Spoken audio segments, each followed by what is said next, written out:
Assalamualaikum warahmatullahi wabarakatuh. Sebelumnya, perkenalkan nama saya Anissa. Di sini saya akan mempresentasikan tentang konsep dasar kesehatan reproduksi yang merupakan tugas dari mata kuliah kesehatan.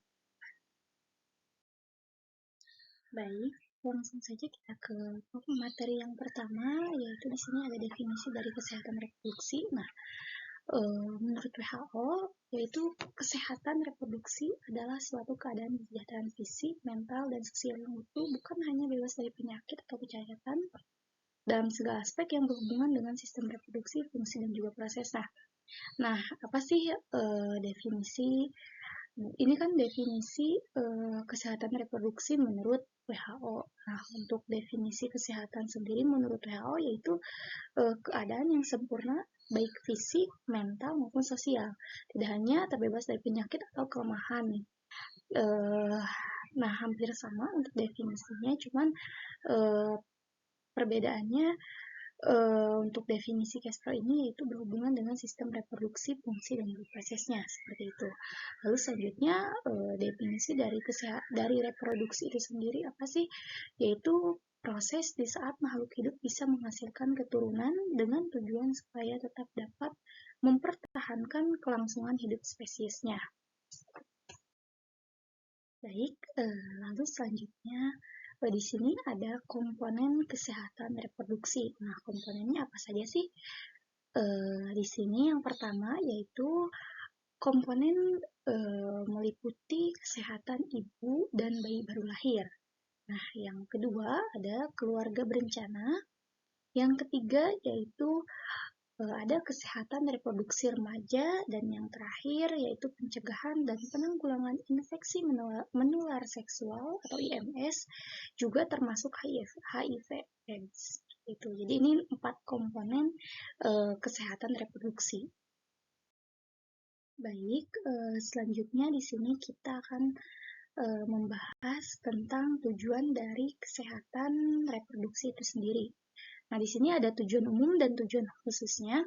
Baik, yang untuk tujuan umum dari kesehatan reproduksi itu sendiri yaitu mampu memberikan pelayanan kesehatan reproduksi yang komprehensif kepada perempuan termasuk kehidupan seksual dan hak-hak reproduksi perempuan sehingga dapat meningkatkan kemandirian perempuan dalam mengatur fungsi dan proses reproduksinya yang pada akhirnya dapat membawa pada peningkatan kualitas kehidupannya.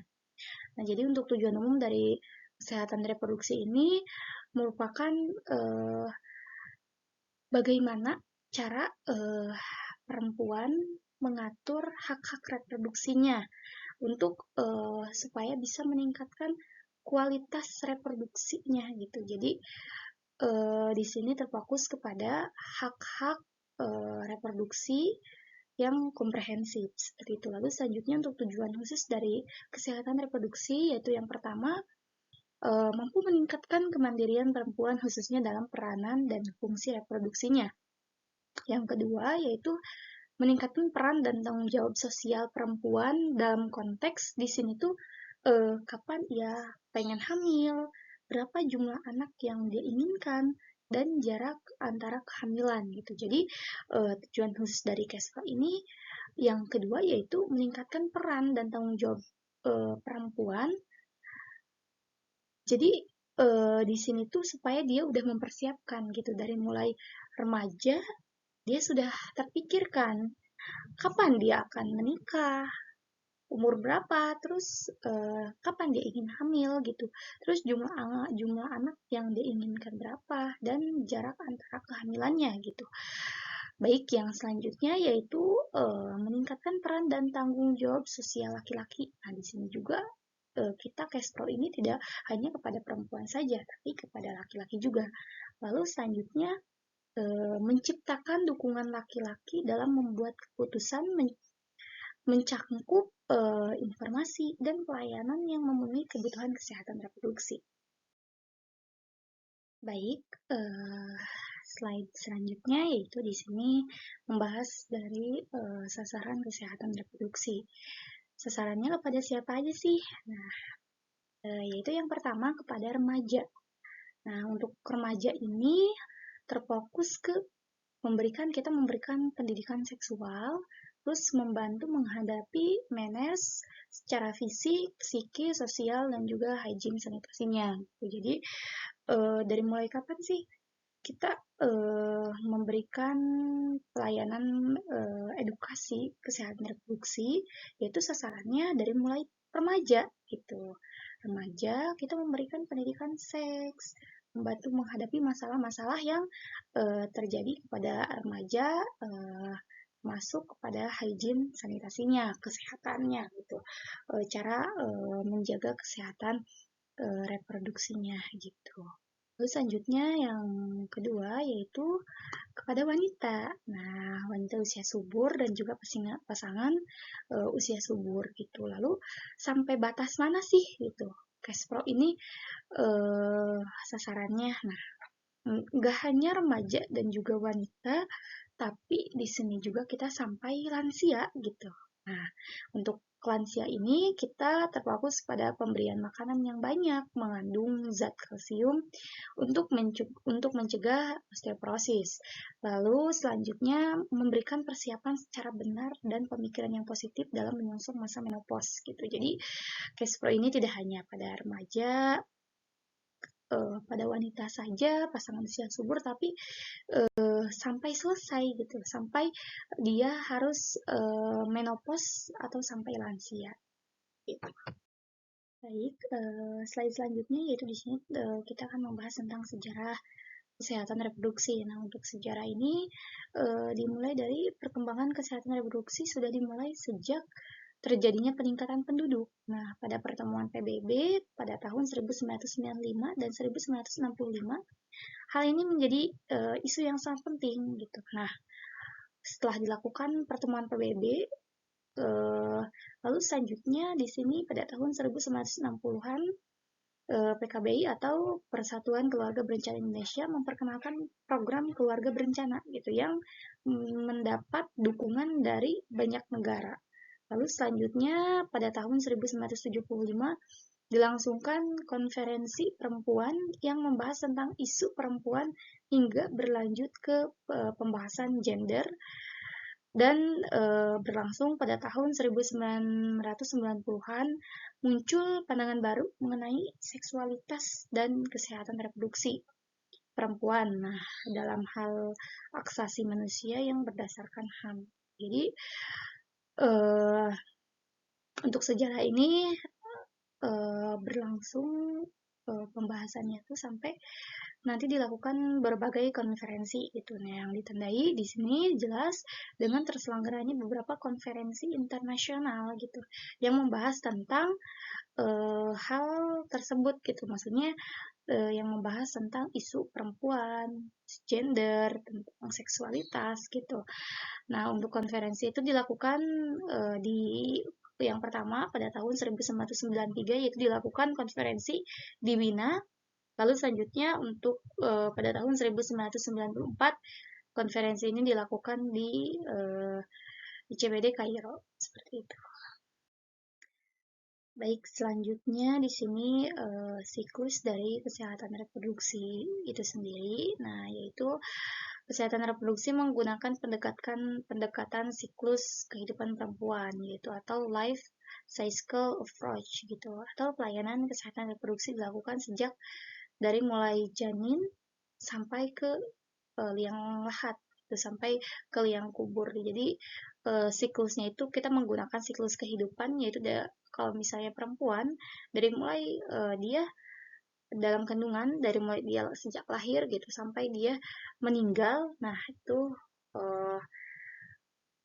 sampai sana gitu. Jadi kita menggunakan siklus kehidupan gitu atau biasa disebut juga dengan continuum of care woman cycle gitu. Lalu selanjutnya kesehatan reproduksi menggunakan pendekatan sepanjang siklus kehidupan perempuan gitu. Di sini kita juga tidak hanya perempuan tapi juga laki-laki gitu. Dan ini disebabkan karena status kesehatan perempuan di masa kanak-kanak dan juga remaja mempengaruhi kesehatan saat memasuki masa reproduksi, itu saat hamil, bersalin, dan juga masa nifas. Betul sekali gitu. Jadi kenapa kesehatan reproduksi itu harus kita tadi sasarannya itu pada remaja. Gitu. Kenapa? Karena pada saat dia remaja, dia harus betul-betul menjaga kesehatannya gitu, betul-betul menjaga pergaulannya karena apa?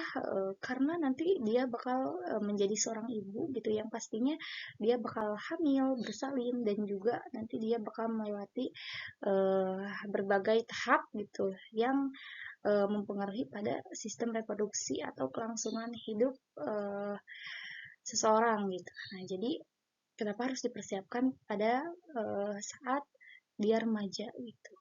Karena jika pada saat remaja dia tidak dijaga makanannya, lingkungannya, gitu, pergaulannya, eh, sampai eh, kita benar-benar sampai dari mulai remaja sampai dia meninggal, gitu. Jadi kita mau menggunakan siklus pendekatan kehidupan seperti itu. Baik, selanjutnya itu di sini kebijakan pemerintah tentang kesehatan reproduksi. Nah, di sini untuk kebijakan umum kesehatan reproduksi diantaranya yaitu yang pertama, menempatkan upaya reproduksi menjadi salah satu prioritas pembangunan nasional. Lalu yang kedua, melaksanakan percepatan upaya kesehatan reproduksi dan pemenuhan hak reproduksi seluruh Indonesia. Lalu yang ketiga yaitu melaksanakan upaya kesehatan reproduksi secara holistik dan terpadu melalui pendekatan siklus hidup. Lalu yang terakhir yaitu menggunakan pendekatan keadilan dan kesetaraan gender di semua upaya kesehatan reproduksi. Seperti itu untuk kebijakan pemerintah gitu. Jadi memprioritaskan bahwa kesehatan reproduksi itu menjadi pembangun nasional gitu. Jadi kenapa itu sangat penting kita edukasikan gitu kepada masyarakat dari mulai remaja sampai dia meninggal gitu, sampai menopause gitu kalau misalnya perempuan gitu. Baik, selanjutnya yaitu tentang paket layanan terpadu dari Cashflow. Nah, untuk yang pertama yaitu pelayanan kesehatan primer di tingkat kecamatan gitu. Jadi sini ada dua, tingkat kecamatan dan juga tingkat kabupaten. Nah, untuk tingkat kecamatan itu sendiri yaitu mencakup yang pertama ada KB atau pengaturan kesuburan yang menawarkan berbagai metode bagi laki-laki dan perempuan berdasarkan pilihan dan tidak bertentangan dengan hukum. Lalu selanjutnya yaitu pelayanan kesehatan yang aman untuk perempuan selama masa hamil, bersalin, dan menyusui agar memiliki bayi yang sehat. Lalu yang selanjutnya itu pelayanan penanganan ISR dan IMS termasuk HIV/AIDS untuk laki-laki dan perempuan yang bersifat rahasia dan tidak menghakimi itu. Jadi yang terakhir yaitu untuk di kecamatan yaitu pelayanan remaja yang dapat diakses remaja perempuan dan laki-laki tanpa mengalami diskriminasi atau pelecehan. Jadi untuk di tingkat pelayanan Cashflow ini di tingkat kecamatan itu yang pertama KB itu untuk menjaga, untuk mengatur kesuburan gitu di tingkat kecamatan baik maupun mau laki-laki ataupun perempuan gitu. Lalu selanjutnya yaitu memberikan pelayanan kesehatan gitu terfokus kepada perempuan yaitu untuk kesehatan selama dia hamil, bersalin, masa nifas, menyusui sampai bayi yang dia kandung itu benar-benar terjaga dan juga sehat. Lalu selanjutnya yaitu tentang penanganan masalah reproduksi yaitu tentang infeksi mineral seksual, HIV, AIDS, ESR gitu. Lalu selanjutnya yang terakhir yaitu tentang pelayanan memberikan akses gitu, pelayanan kesehatan kepada remaja dan juga pada remaja perempuan ataupun laki-laki itu supaya tidak mendapatkan pelecehan gitu. Jadi kita tetap menjaga.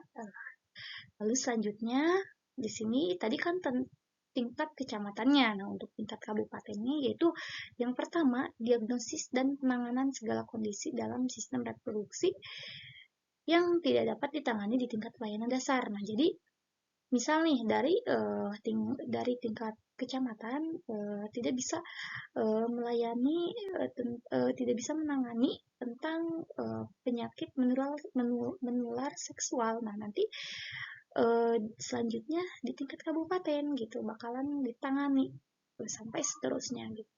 Jadi kalau misalnya dari kecamatan tidak bisa menangani tentang tentang penyakit reproduksi atau IMS gitu. Nah nanti di tingkat kabupaten bakalan ditangani seperti itu. Lalu selanjutnya yaitu diagnosis dan penanganan komplikasi kehamilan dan persalinan. Lalu yang selanjutnya yaitu diagnosis dan penanganan komplikasi ESR, PMS, termasuk HIV/AIDS. Lalu selanjutnya diagnosis dan penanganan kemandulan. Yang terakhir yaitu diagnosis dan penanganan kanker sistem reproduksi dan juga payudara. Seperti itu. Baik, ini sudah slide terakhir yaitu kesehatan menurut undang-undang.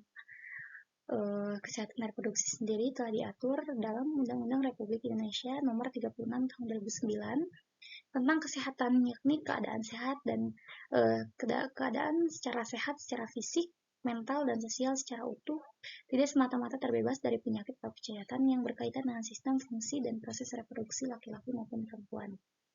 Seperti itu. Alhamdulillah, pembahasan kita telah selesai. Terima kasih banyak. Mohon maaf jika terdapat salah dalam penyampaian ataupun kata-kata yang disampaikan banyak yang kurang berkenan. Mohon maaf, saya cukupkan sekian dan terima kasih. Wassalamualaikum warahmatullahi wabarakatuh.